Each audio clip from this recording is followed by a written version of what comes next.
Today we're diving into a powerful and surprising development in Europe, how Vladimir Putin's Baltic strategy has collapsed, and how Denmark has effectively pulled the plug on Russia's ambitions in the region. The Baltic Sea has become one of the most strategically contested areas in the world, and what's happening there right now could change the entire balance of power in Europe. For years, Putin has been trying to tighten his grip over the Baltic, hoping to turn it into a Russian-controlled zone of influence, but the latest moves by Denmark, along with NATO's growing coordination, have shattered that dream in spectacular fashion. To understand how Putin's Baltic plan failed, we need to go back to the beginning of his strategy. Ever since the annexation of Crimea in 2014, Russia has sought control over key maritime zones that could strengthen its dominance and challenge NATO's hold over Northern Europe.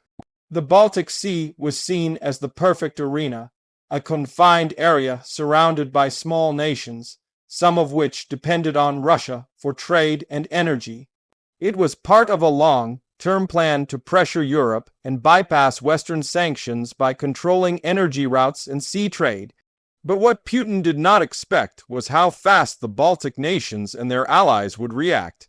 Denmark, a small yet incredibly influential NATO member, has always been the gatekeeper of the Baltic. Through the Danish Straits, especially the Øresund and Great Belt, all Russian naval and commercial ships must pass to reach the Atlantic. This narrow corridor is the lifeline of Russia's Baltic fleet, stationed at Kaliningrad. By tightening control over these waterways, Denmark has essentially placed a chokehold on Russian naval movements. Recent defense measures, joint drills with NATO forces, and stricter maritime monitoring have left Moscow with almost no flexibility in the Baltic. Putin's plan relied on intimidation, frequent military drills, aerial incursions, and cyber interference against Baltic states like Lithuania, Latvia, and Estonia. His idea was to create fear, sow division within NATO, and prove that Russia could still operate freely despite sanctions. However, this aggressive strategy backfired. Instead of splitting Europe, it united the continent even more firmly against Russia. Denmark's leadership, along with Finland and Sweden's NATO accession, created a security wall stretching across the northern flank of Europe, surrounding Russia's access to the Baltic like never before. One of the most critical turning points came with Denmark's decision to enhance surveillance and defense in the Baltic Sea, especially after the Nord Stream pipeline explosions. Those blasts, which remain under investigation, highlighted how vulnerable Europe's infrastructure was and how easily Russia could use hybrid warfare tactics. In response, Denmark, Sweden, and Germany tightened cooperation and began monitoring undersea activity with advanced drones and sensors. This made it nearly impossible for Russia to carry out covert operations without being detected. Putin's ability to use the Baltic as a gray zone battlefield was effectively neutralized. Economically, the failure of the Baltic strategy is also evident. The pipelines that once carried Russian gas to Europe are now mostly idle, and Denmark has worked with the EU to diversify energy imports through Norway and LNG terminals. The shift toward renewable energy and non-Russian suppliers means Moscow has lost one of its biggest levers of influence. The Baltic region, once vulnerable to energy blackmail, is now leading Europe's green transition. Denmark's energy independence and its strong wind power sector have become a model for Europe to follow, undercutting Russia's dominance in the energy market. Militarily, Russia's Baltic fleet is now more symbolic than strategic. Its access is restricted, its movements are tracked, and its bases in Kaliningrad are constantly under NATO surveillance. The once powerful Kaliningrad enclave meant to project Russian strength has instead turned into a liability. Surrounded by NATO territories, it is vulnerable and isolated. Denmark's role in enforcing NATO's maritime strategy has made any Russian escalation in the Baltic almost suicidal. The cost of conflict would be too high, and the chances of success minimal. The biggest irony of Putin's Baltic plan is that it was supposed to intimidate Europe into submission, but instead it provoked unprecedented unity and expansion of NATO. With Sweden and Finland officially joining, the Baltic Sea is now surrounded by NATO members from every side except Russia's Kaliningrad and St. Petersburg coastlines. This means NATO effectively controls the Baltic Sea's perimeter. Denmark, being responsible for the entrance through its straits, has the final say on any major maritime passage. The message to Moscow is clear: the Baltic is no longer Russia's playground. Recent intelligence suggests that Russia has been attempting to gather data through civilian vessels and underwater drones, but Denmark and its allies have ramped up counterintelligence measures. There have been reports of unidentified ships near critical energy infrastructure, but they've all been intercepted or monitored before causing damage. The level of coordination between Denmark, Poland, Germany, and the Baltic states is now so advanced that Russia's covert operations rarely succeed. Every move is tracked, every attempt countered. Politically, Putin's failure in the Baltic is part of a larger strategic defeat. His attempt to divide NATO has only made it stronger. His goal to control European energy routes has collapsed. His vision of dominating the Baltic Sea has turned into a nightmare of encirclement.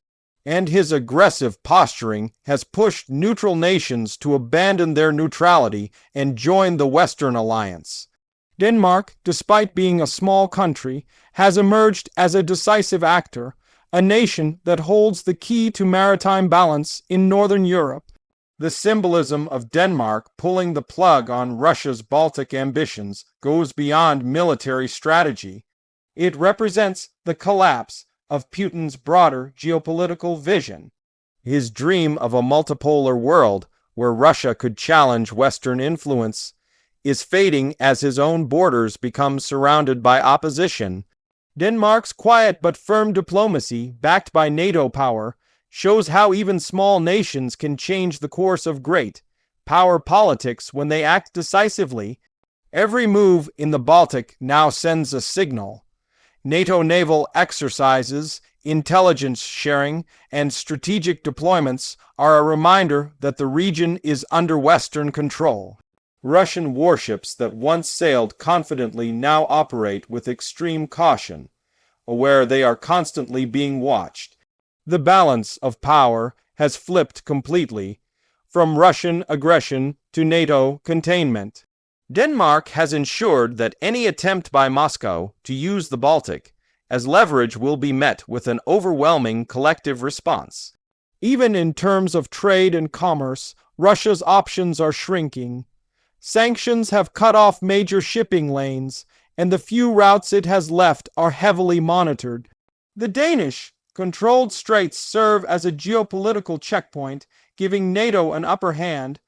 The days when Russian oil and gas tankers sailed freely through the Baltic are over. The economic chokehold is real and growing tighter each month. Putin's frustration has become evident in his recent statements blaming the West for encircling Russia. But the truth is, his own strategy caused this encirclement. Another element that crippled Putin's Baltic plan was the failure to anticipate the resilience of small nations. Countries like Estonia, Latvia, and Lithuania, instead of bowing to Russian pressure, doubled down on defense spending, enhanced cyber capabilities, and welcomed NATO troops. Denmark played a crucial role in supporting these nations through defense cooperation and training programs. The result is a Baltic region that is more unified, better armed, and more strategically connected than ever before. In the information war, Denmark has also played its part. By countering Russian propaganda, sharing intelligence with allies, and exposing disinformation campaigns, Copenhagen has helped protect the public narrative. Russia's attempts to sow confusion about the Nord Stream incidents and NATO expansion have been debunked repeatedly.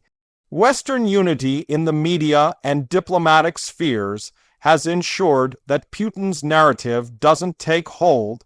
The Kremlin's ability to manipulate public opinion in Europe has declined sharply. There's also a symbolic layer to Denmark's actions. This is not just about blocking Russia's military ambitions. It's about defending the idea of European sovereignty and international law. Denmark, standing at the gateway to the Baltic, has reminded the world that small nations can play decisive roles in protecting freedom of navigation and regional peace. Every naval patrol, every intelligence operation, and every diplomatic statement has reinforced this commitment. For Russia, the Baltic has turned from a corridor of influence into a cage of containment. The geography that once favored Moscow's ambitions now limits them. Its Baltic fleet remains bottled up, its energy routes cut off, and its neighbors united against it. The failure of Putin's Baltic plan underscores a harsh reality. His strategy of coercion no longer works. Europe has adapted, strengthened, and countered him at every turn. As we look ahead, the Baltic Sea will continue to be a critical theater of power competition. But the balance is no longer in Russia's favor.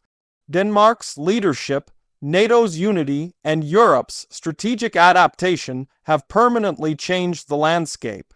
Putin's vision of a Russian-dominated Baltic has sunk beneath the waves of reality.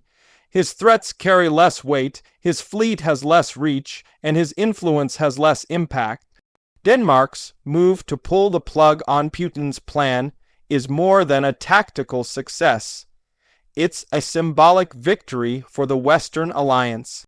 It shows that even the most ambitious strategies can collapse when faced with collective strength, clear coordination, and firm resolve. Russia's failure in the Baltic is a lesson to the world. Aggressive expansionism may look powerful, but it often collapses under its own contradictions when met with unity and intelligence. So, as the Baltic remains calm on the surface, beneath it lies a powerful geopolitical message. The age of Russian dominance in Northern Europe is over. The countries once threatened